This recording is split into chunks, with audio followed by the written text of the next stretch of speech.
una decisión que tomé así, impulsivamente, sin pensar. Y justo cuando salté, el agua se recogió, yo metí la pierna entre dos rocas y se me partió tibia y peroné.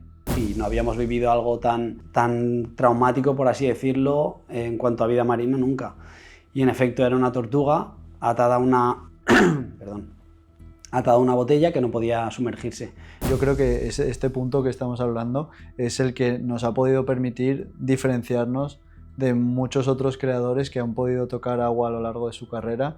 El hecho de mimar y ver el punto de edición y querer siempre el mejorar y ir puliendo esa imagen para que tenga el aspecto que tú realmente quieres o que realmente quieres plasmar. Bienvenidos al podcast de Photocast. Somos una tienda especializada en foto, vídeo e iluminación situados en Ronda Universidad 25. Aquí disfrutarás de charlas de foto y vídeo sin filtros. ¿Te quedas? Empezamos. Os presentamos a TMH, los hermanos Postigos. Encantada de conoceros. Muchísimas gracias. ¿Podéis presentaros un poquito para los que nos están escuchando? ¿Quiénes sois? ¿A qué os dedicáis? Bueno, somos los hermanos Postigo. Juntos hemos creado Tui Media House, que es una productora que nos dedicamos específicamente a hacer contenido de agua, pero tocamos siempre muchos otros aspectos de la fotografía y del vídeo. Y eso, ¿algo más que añadir?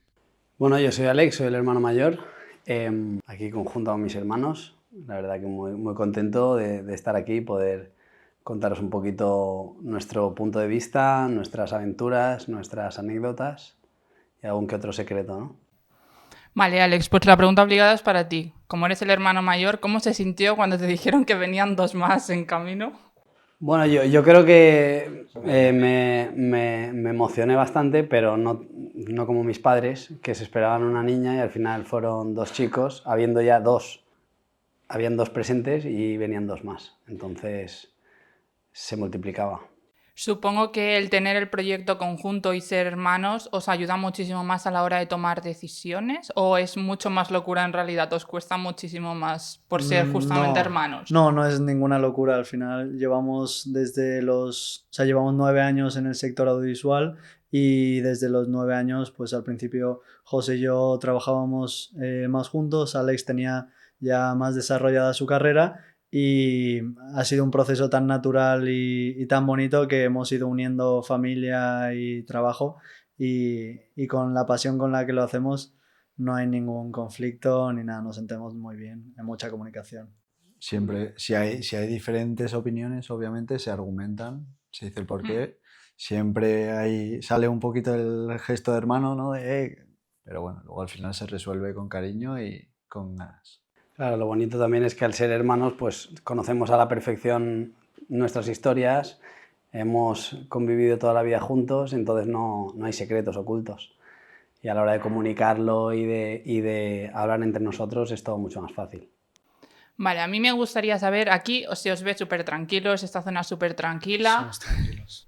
Quería preguntaros, ¿quién consideraríais de los tres que es el más tranquilo, quién es el más loco y quién está en el punto intermedio? Yo soy el más tranquilo. Es que, a ver, sí. O sea, hay formas de interpretar ser tranquilo y estar loco. Bueno, pues el que menos quebraderos de cabeza os da a los otros dos. Yo creo que en personalidad tenemos una base bastante parecida.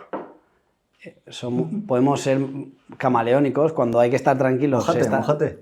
Cuando estamos tranquilos y cuando hay una excitación a nivel audiovisual o de vivencias que nos emocionen mucho, pues claro. ¿Quién es? Parece político, no responde. Hemos dicho que era un podcast sin filtros, así que sin filtros. Sí, yo igual soy el que me emociono mucho más. Sí, es que no sé, es que es un poco ambigua la pregunta porque, pues a ver, tranquilo, ¿en qué sentido? ¿A quién se le ocurren menos locuras a nivel proyectos, por ejemplo? Lo vamos a tirar por allí. ¿Menos locuras? Yo diría que Alex, vale. por ejemplo. Menos locuras. Vale, sí. Que es 2 contra 1. ¿Lo compras? Claro, no tengo ¿Te nada parece bien? Bueno, tengo dos opiniones en contra automáticamente. No, o sea que... en todo. No en todo. Vale, Esto digo. os he presentado como TMH Academy. ¿Podéis explicar qué significan estas siglas y qué significan para vosotros exactamente? Sí, pues un poco viene, o sea, las raíces de TMH, viene cuando José y yo empezamos con la producción audiovisual, obviamente con el tema de twins, de gemelos, pues empezamos ya a jugar con el nombre, al principio era Twin Films y, y luego nos unimos con Alex, era ya algo más grande, no eran solo films, era ya media, o sea, estamos hablando de análisis audiovisual, de comunicación, otros servicios que englobaban muchas más cosas que films. Entonces, ya para hacerlo más profesional y tener más proyección en el sector audiovisual, ya creamos Twin Media House, que es bajo el nombre con el que nosotros hacemos las producciones y trabajamos. Y nada, y tiene pues peso. O sea, al final es Twin de nosotros dos. Y... Claro, no, sí que es verdad que como ellos eran dos y habían desarrollado mucho más una pequeña marca, que era Twin Films, como ha dicho Javi, pues no tenía sentido el que yo me uniese y volver a crear otra marca de cero. Entonces fue como una pequeña evolución de esa misma marca llevada a un punto un poquito más elevado. Y lo que decías de Academy, porque decías tmh.academy, sí. Academy son los talleres que hemos ido, que empezamos en 2023, creando unos talleres de fotografía acuática, donde viendo un poco el recorrido que habíamos estado más de 10 años haciendo fotografía acuática, pues al final nos dimos cuenta que habían cosas que nosotros quizá teníamos interiorizados y el resto de personas que a lo mejor no tenían el agua o no estaban tan familiarizados con el mundo acuático, de repente dijimos, tío, pues aquí podemos enseñarles otro punto de vista o hacerlo de una manera mucho más llevadera y hacer que de verdad se enamoren del medio acuático. Entonces de ahí viene el Academy como una comunidad de gente de Twin Media House Academy. La academia. Más profesional. Sí. Vale, has hablado de fotografía acuática. ¿Estáis más enamorados del mar o de la fotografía acuática y de la acción? Bueno, o es una combo perfecta. Claro, yo creo que es una combinación. Nosotros desde pequeñitos pues somos unos enamorados del mar, hemos tenido la gran suerte de haber crecido en el agua, en la costa de Javia, en las Baleares, pues navegando, buceando, y la fotografía ha sido como un poco tener la herramienta o haber descubierto la herramienta con la cual nosotros podemos mostrar al resto de personas lo que el mar significa para nosotros, porque sí que es verdad que a nivel lo que sucede ahí es muy amplio, hay muchas posibilidades y no todo el mundo tiene la suerte de poder estar en este medio. Y bueno, yo creo que es como una combinación perfecta, no se solapan la una a la otra. ¿Podría ser que esto lo representáis un poco en un cortometraje al que estáis nominados en el, si no me equivoco, Bilbao Surf Festival Film, más o menos? Que hace poquito lo anunciasteis en redes, ¿lo vi? Sí, al final... O sea, piensa que llevamos 9-10 años en el sector audiovisual siempre contando historias de marcas y contando las historias de otros. Entonces, de repente vemos que nuestra historia, al final, al ser 3 hermanos trabajando juntos, enamorados del mar, es algo que se puede contar. Y aprovechando el viaje que hicimos el año pasado a Tahití, grabamos Jono, que es como un cortometraje sobre nuestra conexión con el mar y lo que sentimos cuando estamos fotografiando. Jono en español, Ono en inglés, ¿no? Sí, J. Yo no tenía claro cómo se pronunciaba, por eso no me he arriesgado a pronunciarlo por si acaso. Ono y ya está. Ono, Jono... Con H. Vale. O J. Vale, está todo lo que vemos en redes y todo lo que grabáis también en cortos, pero me gustaría saber alguna anécdota divertida o a lo mejor un poco catastrófica que os haya pasado. Se nos ha venido a la mente la misma anécdota. Que contarme, por favor. No se puede contar, ahora estoy intrigada. No, esa no, pero... A ver. Yo te lo voy a contar, pero de forma... No, porque... Sí, pero de... ¿Cuál? No sé, el atún. ¿Anécdota centrada en el audiovisual o en la vida en el mar? No, Carta blanca, anécdota divertida, vuestra. Que no la hayáis contado normalmente en redes o que la gente no conozca. Un poquito de salseo. Sí que es verdad que nuestra vida privada en redes la ponemos bastante poco, la centramos sobre todo en nuestro trabajo como fotógrafos. En divertidas están pasando constantemente. Catastróficas, hay alguna también en el agua, pero yo tenía pensada en la catastrófica, la de Marruecos, la tuya, por ejemplo. Pero eso no es divertido. Vale, pero- contarme. Ya, por eso, Bueno. no, por eso catastrófica es. Bueno, pues la catastrófica. Sirve cuento yo. catastrófica. La cuento yo desde Acepto. mi punto de vista, no desde el tuyo. La de Marruecos. Sí, ¿no? Pero esto es lo contrario a divertido. Bueno, pues catastrófico. Vale, catastrófico y teniendo en cuenta que divertidas hay muchísimas. Yo ahora me voy a quedar con la intriga, la que no me podéis contar, pero bueno, vamos a la catastrófica. Si queréis. En 2019... 2019. Sí, es que se va a escuchar. Este es el problema de ser 3, claro que... Venga. En 2019, en uno de nuestros viajes a Marruecos, antes solíamos ir casi todos los años, por norma, una o dos veces al año. Y en una de estas estábamos haciendo fotos y íbamos a hacer una sesión. Había una sesión muy buena en Anchor Point, que es una de las olas de allí más conocidas porque es muy larga y es mundialmente conocida. Yo no tenía mucha experiencia en esa ola, no había saltado nunca al agua, no había entrado nunca, entonces, bueno, estaba nervioso, pero a la vez con muchas ganas.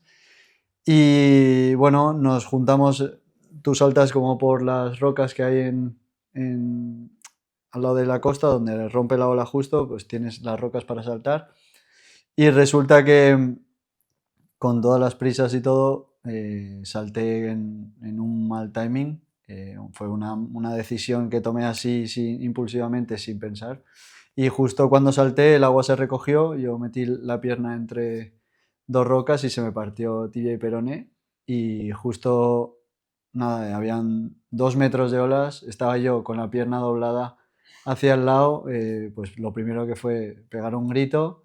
Y lo segundo, ya vino mi hermano, como me preguntó qué pasaba, ya fue como Le enseñó el pie. le enseñé el pie que estaba de lado, tal, pues al final, nada, y yo ahí ya como que knockout no, pero como ya en un modo más shock, adrenalina, pues me cogió Alex y entre Alex y un local me consiguieron sacar por encima de las rocas sin apoyar el pie y Por eso te he dicho que era lo contrario, divertido. desde entonces ando de lado. Bueno, entiendo que también de estos accidentes y estas catástrofes tenéis un poco, o sentís la necesidad a veces de enseñar a la gente que va a vuestros cursos también a que se preparen físicamente y el cuerpo para luego pues intentar que no se lleven estos sustos, Exacto, ¿no? calentamiento de tobillos. Sí. O sea, o sea, lo que nosotros enseñamos o sea, es nuestra experiencia durante los años que hemos ido adquiriendo y hemos perfeccionado y ahora pues se lo enseñamos a otros para que no cometan esos errores, que aprendan más rápido y más seguro. Dentro de esta preparación al cuerpo, ¿qué incluye? O sea, de los workshops. Sí, la de academia. los workshops. ¿Qué incluye? Pues tenemos, o sea, nosotros dividimos la fotografía acuática ya no solo en la cámara y el agua, o sea, no es algo tan simple, sino que tenemos 5 pilares como esenciales. Que tenemos, por un lado, la fotografía, que por ahí va bien, el encuadre, la iluminación, la luz, es lo mismo, pero va bien. Y de repente se nos mete ahí otro pilar que es el cuerpo. Aquí ya es condición física, cómo estamos, los nervios de ese momento, que ahí ya pues, se va complicando más la cosa. Luego tenemos El animal o el entorno. sí, el animal o el entorno, luego el medio y luego la mente, que también pues, puede jugar a veces una mala pasada si tienes miedo, si tienes unas expectativas, presión, lo que sea. Entonces, bueno, todos estos pilares son fundamentales aprenderlos en un conjunto para luego ponerlos en práctica, porque cuando de repente te está viniendo, yo qué sé, el tiburón o te está viniendo una ola gigante encima, todas estas cosas vienen a la vez. No puedes, o sea, tienes que estar concentrado y tienes que estar muy atento. Entonces, eso. Has nombrado equipo con el que a veces trabajáis. Me gustaría que explicaras un poco más a la gente cuál sería el equipo mínimo con el que a lo mejor empezaríais. No ya el más top, sino con el que recomendaríais empezar el tipo de foto que hacéis. Mínimo sirve cualquier cosa, desde una GoPro. Al final nos estamos adentrando en un medio que no es el nuestro natural y con cualquier cosa que nos haga tener experiencia en este medio y poder capturarlo y saber lo que es tener una cámara en la mano sirve perfectamente. Al final es ir rompiendo esas pequeñas barreras, ir viendo qué errores pasan, cómo los puedo resolver, estoy cómodo, no estoy cómodo, por qué no estoy cómodo, ir resolviendo toda esa serie de dudas para seguir acumulando horas en el agua. En ese caso, por ejemplo, en los talleres de fotografía, cuando viene algún participante y vemos que a lo mejor su experiencia con la carcasa es nula, es decir, no ha hecho previamente nada con una carcasa en el agua, quizá le empezamos con una GoPro, algo menos voluminoso, que pueda manejarse un poquito mejor, solo con el hecho de posicionarse, apuntar con la cámara, con eso ya valdría. Entonces, a tu pregunta de qué sería lo mínimo, yo creo que... Con una cámara Una cámara de acción sería lo que pequeña. recomendaríais para empezar. Eso es una cámara de acción Vale. pequeñita. Cualquier cosa, cualquier vale. cosa. Si eres fotógrafo y tienes cámara y quieres adentrarte y pasar al siguiente paso y no es suficiente con una GoPro, pues la cámara que tengas... La cámara Sony que tengas. Sony, concretamente cámaras Sony. Siempre. ¿Usáis cámaras especializadas para foto acuática o os guiáis más por un modelo en concreto? Cámaras de acción, básicamente. Sí, tenemos un poco casi de todo de Sony. O sea, me podría poner a nombrar las cámaras que utilizamos, pero es un poco también del proyecto, de la situación, igual que las lentes, y vamos variando un poco. O sea, según vídeo, foto... Pues desde la A1 a La 1.2, la 9.3, la 7.4, la 7S3, la A9 normal también, que Alex la tenía, y ahora está ahí de backup. ¿Habéis probado ya la 7.5? No, Todavía no. aún no la hemos probado. Pues nos han dicho que pronto tendrán para Sí. dejarnos. Nosotros la hemos tenido en nuestras manos y Una pasada, ¿no? top, increíble.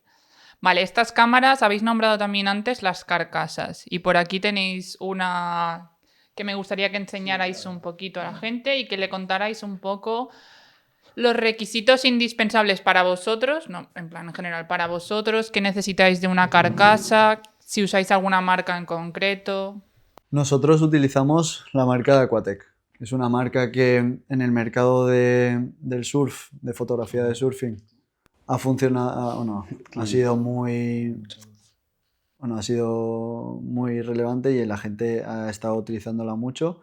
Estas carcasas tienen mucha versatilidad porque si tú quieres cambiarte, por ejemplo, de cuerpo y no tienes carcasa, a lo mejor no te tienes que comprar la carcasa entera, sino que solo con la tapa tú puedes cambiarle la tapa y ya encajar otra cámara ahí. Entonces eso es un plus que muchas otras carcasas no tienen. Entonces para ir probando todo esto, nosotros siempre hemos trabajado con Aquatec y por suerte ahora tenemos una colaboración con ellos y nos ayuda muchísimo. Entonces está muy bien. ¿Trabajáis con esta marca también porque a lo mejor habéis probado otras antes y os habéis llevado algún susto, por ejemplo? Bueno, yo sí que es verdad que he trabajado con dos más. Vale. Y al final primero era la que usaban mis fotógrafos de referencia hace años y la verdad que desde que la he usado las carencias de las otras carcasas no las he tenido con ellos. Hay mucha comunicación, cualquier cosa que necesitamos están ahí, entonces la comunicación también es súper importante. Vale. Esta pregunta os la hago más para los oyentes porque yo ya he stalkeado un poco vuestras redes, pero yo cuando me voy de vacaciones mi frustración máxima es que cuando grabo con la cámara no consigo que la lente se vea limpia porque yo hago el típico truco que te enseñan todas las madres de escupitajo y tirando para adelante. Está muy bien. Supongo que vosotros tendréis algún truco un poco más práctico y más higiénico. Imagino que estamos hablando de la carcasa, ¿no? Sí, No a la, sí. No, no a la cámara. no, directamente no. Nosotros tenemos varios métodos y según las condiciones del mar utilizamos uno u otro, pero sí que es verdad que el que predomina y el que más nos ha funcionado es ese método, aunque sea por varias razones. Una de ellas, que es muy importante, siempre lo vas a tener a mano, siempre lo vas a tener contigo. En plan, en cualquier momento dicen, ah, sí, patata, pasta de dientes, no sé qué. Vale, si se te olvida la patata, la pasta de dientes, el truco ya, bueno, o el método ya no te funciona. Entonces, lo mejor que puedes hacer Hacemos eso nosotros también. es eso. Lo único que dejamos, o sea, punto número 1 tiene que estar el cristal del puerto seco. Y limpio. Muy limpio. Y muy limpio, lo echamos, expandimos y dejamos que adhiera un poquito. Dejamos ese momento de cuando lo hemos extendido, aprovechamos para calentar y una vez calentamos, pues ya lo enjuagamos bien y de momento nos está funcionando muy bien. Y esto, hemos utilizado otros métodos, como puede ser poner cera de tabla de surf en la lente, pulirlo hasta que no se ve nada y luego funciona muy bien al principio. Luego sí que es verdad que con el calor del exterior o del agua, como es cera, se puede derretir y ya empieza como a notarse un pequeño empañamiento. Y luego también jabón de lo que sea y algo más. Luego también hay unos, como si fuese un mini limpia parabrisas, espátulas pequeñitas que tú las pasas así y te aseguras de que se va a limpiar todo. Pues claro. Eso es un método que al final sabes que va a funcionar al 100%, pero claro, no vas a tener todo el rato esto colgando. O pues lo mismo, a lo mejor te lo olvidas un día, pero eso es un método. Es también un poco para gustos, colores y situaciones también. En una ola, yo que sé, en Tahití, la cera, de repente la pones y te funciona. De repente te vas a Indonesia y no funciona por las condiciones del agua, si tiene muchas partículas o no, eso también. Eso hace mucho. Sí, hace mucho. Continuando hablando un poquito de cacharreo, antes también has nombrado luz, iluminación.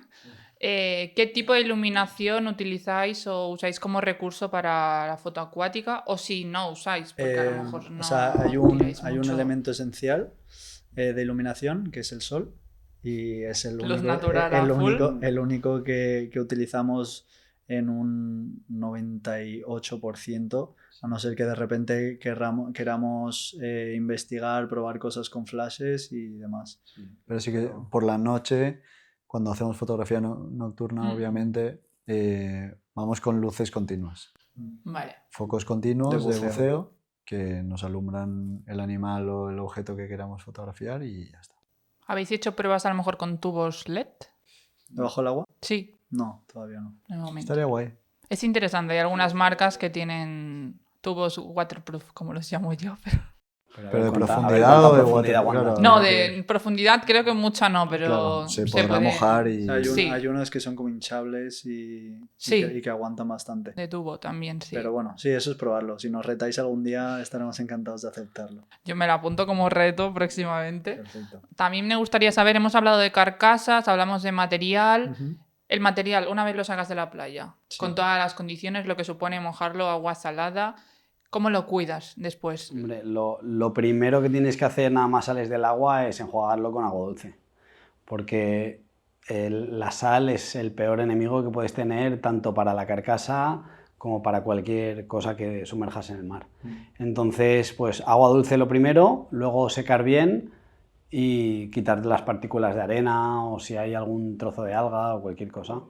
Limpiarlo, es importante el cuidado. Y luego para un correcto mantenimiento lo que hacemos es de vez en cuando poner vaselina en las juntas para que al final es goma y si la goma se seca se agrieta y ahí empiezan otros problemas más serios que... Si la goma se agrieta entra agua. Exacto. No adhiere bien. No. Entonces, bueno, tener un buen mantenimiento para que cuando tengas que ir al agua sepas que no va a haber ningún problema. ¿Os ha podido pasar que a lo mejor al principio por mal mantenimiento se os estropeen las cosas, alguna foto no salga como...? No por mantenimiento, sino por despistes.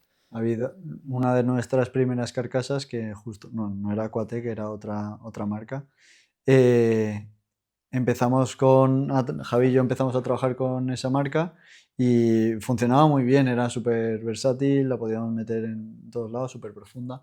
Pero una vez estábamos en el barco y Javi me preparó la cámara, yo no lo revisé y cuando yo entré al agua empecé a nadar y tiene un sensor de humedad, entonces a la mínima que detecta algo empieza a pitar. Y yo estaba nadando y de repente empiezo pi, pi, pi, pi, pi, pi, y digo, uy, qué raro es eso. Y de repente miro la cámara y tenía el agua por mitad de la pantalla. Y ya fue como 6300 de Sony. justo antes de pasar, estamos ahí Es en una muy buena la gama, carrera. muy buena gama para introducirse en la fotografía acuática. Porque están muy bien de precio, la calidad es increíble y si te pasa eso... Son pequeñitas, son mucho más versátiles, entonces pues no pasas directamente a la carcasa grande, sino que tienes una carcasa un poquito más pequeñita y a la hora de nadar es mucho más cómodo. A lo mejor recomendarías esa después de la GoPro. Sí, después de la GoPro, Sí. claro, en la GoPro al final no puedes tocar ningún parámetro, es simplemente para tú saber cómo moverte dentro del agua. Claro. Una vez has pasado este nivel y si quieres seguir avanzando e invirtiendo un poquito más, pues te metes en la gama de las A6000, que es increíble, como ha dicho Javi, y son un poquito más pequeñitas y vas poco a poco, que al final es lo bonito. Bueno, aparte de TMH Academy y todo el cacharreo que estamos hablando, también hemos podido ver un poco vuestras fotos. Tenéis los Instagrams de TMH Academy y TMH normal y luego tenéis los vuestros. Sí. Las fotos son increíbles. Yo supongo que la vivencia en persona es más increíble aún, pero me gustaría saber si tenéis algún preset o algún ajuste que soléis utilizar para editar las fotos. Sí, presets no utilizamos. Lo hacemos todo porque al final sí que es verdad que cada foto, cada imagen te pide una cosa totalmente diferente y estamos muy acostumbrados desde siempre a editar por debajo del agua, que es un mundo totalmente diferente a editar las fotos por arriba. Entonces nos hemos acostumbrado pues a darle mimo desde cero, ver qué pide cada foto e ir trabajándola de manera individual. Y no solo eso, quizá yo creo que este punto que estamos hablando es el que nos ha podido permitir diferenciarnos de muchos otros creadores que han podido tocar agua a lo largo de su carrera. El hecho de mimar y ver el punto de edición y querer siempre el mejorar y ir puliendo esa imagen para que tenga el aspecto que tú realmente quieres o que realmente quieres plasmar y enseñar a la gente. ¿Y esto también lo enseñáis vosotros en vuestros cursos? Hay un taller de edición Tenemos de fotografía y de vídeo. Exacto. Tenemos una parte que es el taller de edición de foto, que lo da Alex, y la parte de edición de vídeo, que lo doy yo. Y ahí desglosamos y decimos todos los secretos. Porque es eso, que editar fotografía fuera del agua y dentro del agua son dos mundos totalmente diferentes y la verdad que cuando desvelamos ciertos puntos que para nosotros también son normales, la gente dice, ah, lo hacías así, vale, vale. ¿Hay alguna foto que cuando habéis publicado habéis dicho es la mejor foto que he hecho, pero cuando la hicisteis no pensabais que iba a ser tan increíble? Bueno, te pasó a ti con el concurso. Sí, a mí me pasó con una foto en particular que es la de un marlin azul en Baja California. Estábamos llegando a una bola de pescado, había tenido muchísima acción ese encuentro en particular y de repente nos tiramos, pero ya era un poquito tarde porque la acción principal ya había pasado, los pescados ya habían comido, los marlins estaban dando vueltas pero no estaban muy activos. Nos tiramos y había como una nube de escamas cayendo hacia las profundidades de los peces que no lo habían conseguido. Entonces, en un momento me pasó un marlin por debajo, le hice la foto con todas las escamas cayendo y bueno, la vi en la cámara y me pareció una foto muy bonita porque era justo cenital, me estaba pasando por debajo y cuando llegué a casa y me puse a editarla, vi realmente el potencial que eso tenía. Y bueno, en 2023 gané el segundo premio de los OPI Awards en la categoría de Fine Art. Y dicen que si queda segundo es porque en algún momento pensaron en ponerla primero, pero yo súper feliz porque al final es un reconocimiento internacional muy potente y bueno, y ahí lo tengo. A lo mejor dirías que es tu mejor foto, pero ¿cuál sería a lo mejor, pregunta para los tres, me sirve, la más difícil que habéis hecho? Pasamos de la mejor a la más difícil. Claro, yo creo que elegir justamente una fotografía como favorita es muy difícil porque sí que es verdad que para nosotros, que somos los afortunados de haber hecho la foto, no cuenta solo la foto, sino el momento que había detrás, la historia que había detrás. Entonces... Sí, porque quizás no pondría una foto como la mejor foto, sino una situación como la mejor situación donde estaba haciendo fotos. Y Igual esa recordaríais, situación... ¿tenéis alguna, los tres, o alguna favorita cada uno? O... Es que se cuesta de definir porque al final han sido muchos momentos en el mar y muchos momentos increíbles. Entonces, bueno, si me dices de fauna, pues la última que tuvimos en Hanifaru, en Maldivas, todo rodeado, o sea, estuvimos como 2 horas y media en el agua buceando con mantas solos. O sea, estábamos en el grupo o sea, con el grupo del workshop de fotografía acuática y estuvimos 2 horas y media con, no sé, 80, 100 mantas, una barbaridad y sin parar. Y no sé, yo por ejemplo hice una fotografía ahí que marcó mucho ese viaje, que está Alex rodeado de una bola de pescado, haciendo, que le hacen justo un círculo y por arriba hay mantas, o sea, en la superficie. Y eso fue, o sea, esa fotografía pues marca un momento increíble que hemos pasado en el mar, por ejemplo. ¿Y vosotros? Y ¿Tenéis alguna? bueno, yo creo que de las mejores sensaciones y de las mejores fotografías que he podido hacer, sobre todo de de vida salvaje, ha sido en Mauricio. Estábamos buceando con cachalotes y justo habían en Mauricio, por suerte y por desgracia, dejan bucear con ballenas, entonces ese turismo muchas veces puede ser, no está del todo regulado, entonces no es demasiado, no le beneficia mucho a las ballenas porque hay mucha gente que no llega, no respeta.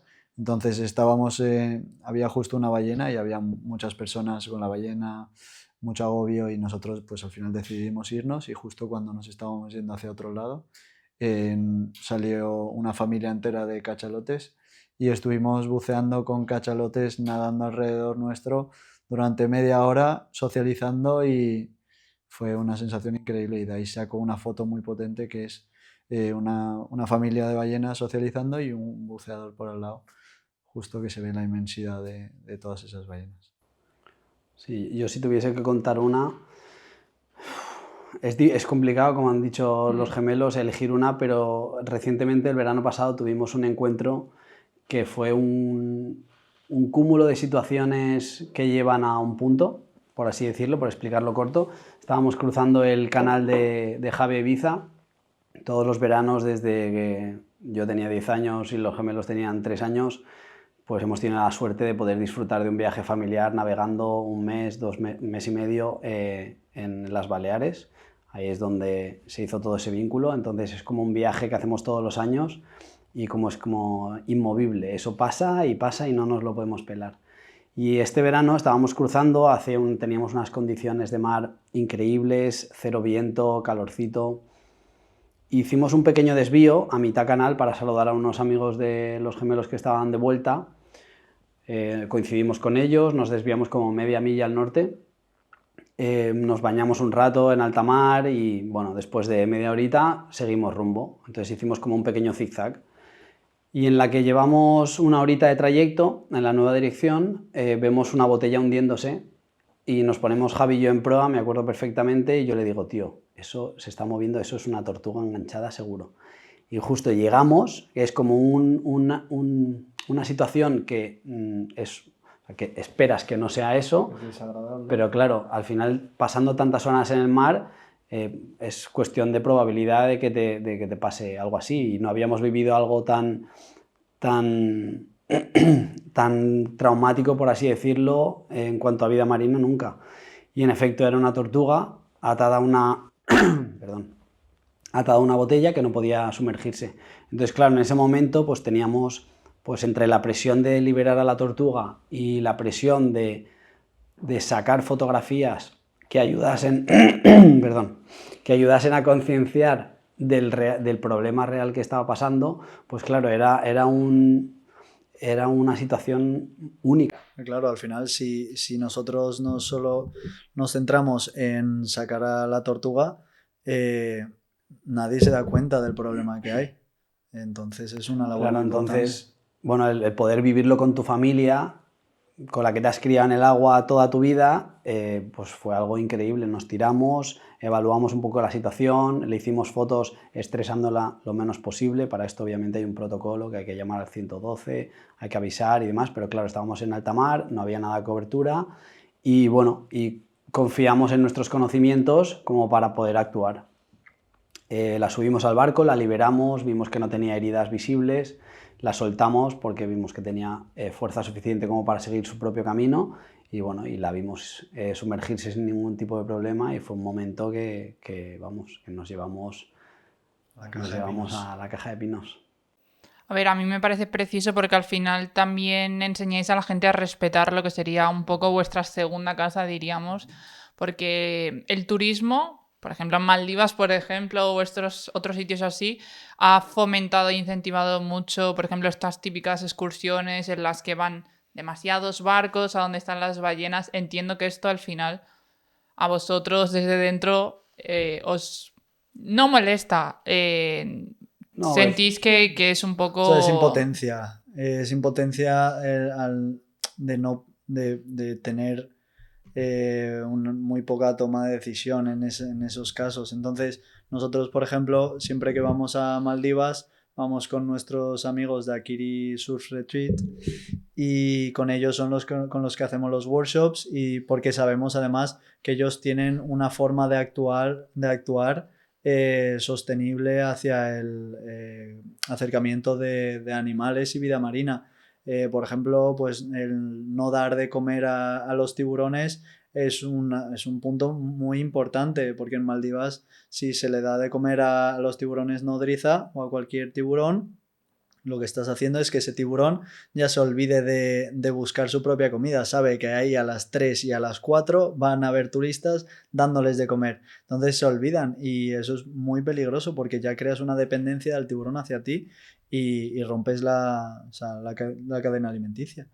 Y bueno, con estos amigos nuestros, pues tienen una forma de actuar en estos casos que nos representa nuestros valores y nos encanta ir con ellos, pues por eso, porque no estamos avivando ese tipo, el turismo negativo. Entonces podríamos decir que dentro de los cursos que también dais, aportáis ese valor de respeto y amor al océano sin influir en su vida diaria. Eso siempre, o sea, ya viene como integrado, intrínseco en todo lo que hacemos. O sea, nuestros valores van con el respeto y el cuidado medioambiental. Todo. O sea, es que desde, bueno, la ONG que tenemos, desde 2020, tenemos una ONG que se llama The Eastbourne Collective. Y si quieres darle... Sí, bueno, estábamos haciendo acciones constantes de manera individual, pues haciendo recogidas, haciendo pues temas de concienciación y demás. Y en 2020 pues decidimos montar una ONG que lucha contra este mismo problema, que es familiar, pero que tiene el objetivo de reunir a todas esas personas con los mismos valores y las mismas inquietudes para juntarlos y luchar por algo mucho más grande que uno como individuo. Entonces, aunando fuerzas se consiguen mayores cosas y creo que al final es lo importante, es el concienciar, el enseñar y el seguir devolviéndole al mar todo eso que nos aporta. Luego también es que, o sea, con nuestro trabajo ya no es que hablemos, o sea, con nuestra concienciación o divulgación medioambiental, ya no es que busquemos proteger al medio y lo estemos defendiendo, sino que enseñamos a que la gente aprenda a convivir con él y que no lo dañe directamente. Porque eso es algo muy importante. Estamos entrando en la casa de otros seres y tenemos que aprender a convivir con ellos. Digo que en todos los proyectos que solemos hacer siempre intentamos aportar esa parte de concienciación y sostenibilidad que es muy importante hoy en día. Vale, yo creo que ya ha llegado a esta parte del podcast, hemos hablado de todo lo que hacéis y yo creo que a alguna de las personas que lo ha escuchado le interesará apuntarse a alguno de vuestros talleres. ¿Podríais contarnos un poco fechas, los próximos talleres que tengáis anunciados, localizaciones? Vale, pues bueno, en los talleres de este año prometen bastante, la verdad. El año pasado fue muy fuerte, muchísima gente interesada.